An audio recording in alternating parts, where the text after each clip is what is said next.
कौन बनेगा नेता। नगर निगम के चुनाव पास आने वाले थे। पूरे कानपुर शहर में टिकट को लेकर मारामारी शुरू थी, लेकिन सबसे ज्यादा चर्चा में वार्ड नंबर 40 की सीट थी।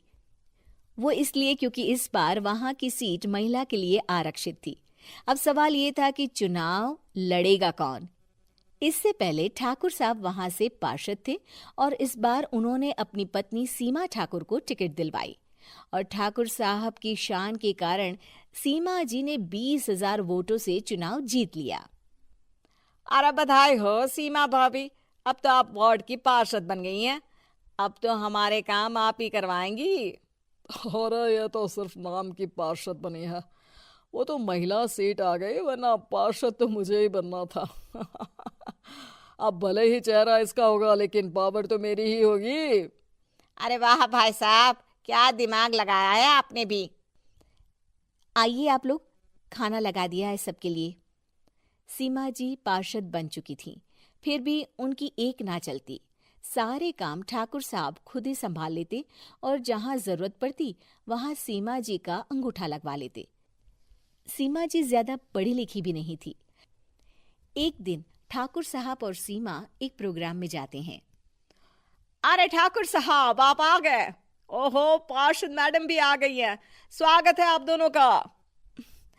लगता है हमारे पार्षद फंड का सही इस्तेमाल हो रहा है। चलिए अब उद्घाटन करते हैं। ये लीजिए ठाकुर साहब कैची, आप ही सबसे पहले प्रवेश कीजिए। सब लोग आगे निकल जाते हैं और सीमा जी पार्षद होने के बावजूद भी पीछे खड़ी रह जाती हैं। वो देखती हैं कि वेलकम बोर्ड पर उनका नाम है, लेकिन महिला होने के कारण कोई उनका सम्मान नहीं कर रहा। अगले दिन एक आदमी उनके घर आता है। अरे ठाकुर साहब नमस्कार।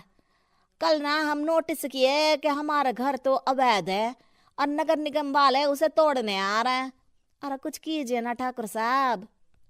देखो भाई, मैं तो ज्यादा कुछ कर नहीं सकता, पर अगर तुम सबकी जेब गर्म कर दो तो कुछ हो सकता है। कुल मिलाकर 4 लाख लगेंगे। अरे 4 लाख ठाकुर साहब? अरे भाई, मैं अपने लिए नहीं मांग रहा हूँ। दरोगा है, इंजीनियर बाबू है, बड़े साहब है, सबको देना पड़ता है ना थोड़ा थोड़ा। बोलो है मंजूर? तभी वहां अचानक सीमा जी आ जाती हैं। अरे ये आप क्या कर रहे हैं? पहले इन्हीं लोगों से तो आपने वोट मांगे, अब इनसे ही पैसे ले रहे हो। अरे चुप रहो तुम, तुम्हारा काम है सिर्फ अंगूठा लगाना, तुम वही किया करो। मुझे दूसरे काम तुम मत सिखाओ, समझी? और तुम ना जाओ, अब पैसे लेकर आओ, वरना जेसीबी किसी भी वक्त आती होगी। सब कुछ ऐसे ही चलते रहता है। एक दिन सीमा जी और ठाकुर साहब को एक लोकल मीटिंग में बुलाया जाता है। वहां पर कई और अधिकारी लोग भी मौजूद रहते हैं। अब मैं चाहूंगा कि ठाकुर साहब हमारे बीच 2 शब्द कहें। मेरे प्यारे भाइयों और बहनों, आज मेरा सौभाग्य है कि मैं आप सबकी सेवा दिन रात कर पा रहा हूं। आपने मेरी पत्नी को भारी मतों से जिताया है, इसलिए मैं आप सभी का शुक्रगुजार हूं। मैं आप सबसे वादा करता हूं कि हमेशा की तरह हमारे वार्ड में किसी को कोई तकलीफ नहीं आने दूंगा। सभी लोग तालियां बजाने लगते हैं। अब मैं माननीय पार्षद मैडम को स्टेज पे बुलाना चाहूंगा। अपने नाम को बुलाया सुनकर सीमा जी एकदम चौंक जाती है। उन्हें बिल्कुल उम्मीद नहीं थी कि इतनी बड़ी जगह उन्हें मंच पर बुलाया जाएगा। जैसे तैसे वो मंच पर चढ़ती हैं। ऊपर जाते ही सीमा जी को सारी पुरानी बातें याद आ जाती हैं कि किस तरह उनके पति उन्हें कभी भी आगे बढ़ने नहीं देते और उनके नाम से गलत काम करते हैं। वो बोलने लगती हैं। मैं आपके वार्ड की पार्षद सीमा हूं। आप में से बहुत कम लोग ही मुझे जानते होंगे, क्योंकि इससे पहले मुझे कभी ऐसा मौका ही नहीं मिला। सारे मौके मेरे पार्षद पति यानी आपके ठाकुर साहब ही लेते रहे, लेकिन आज ये मौका मुझे मिला है तो मैं इसे ऐसे ही नहीं जाने दूंगी।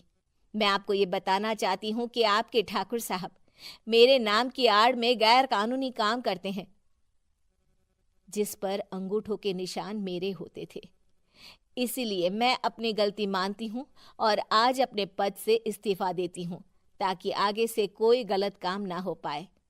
अब फैसला आप सबके हाथ में है कि आप हमें क्या सजा देना चाहते हैं। सीमा जी की बातें सुनकर ठाकुर साहब के चेहरे का रंग उड़ जाता है और वो शर्म से मुंह नीचा करके वहां से चले जाते हैं और पद से इस्तीफा देकर ही सही सीमा जी अपने आप में आत्मविश्वास महसूस करती हैं।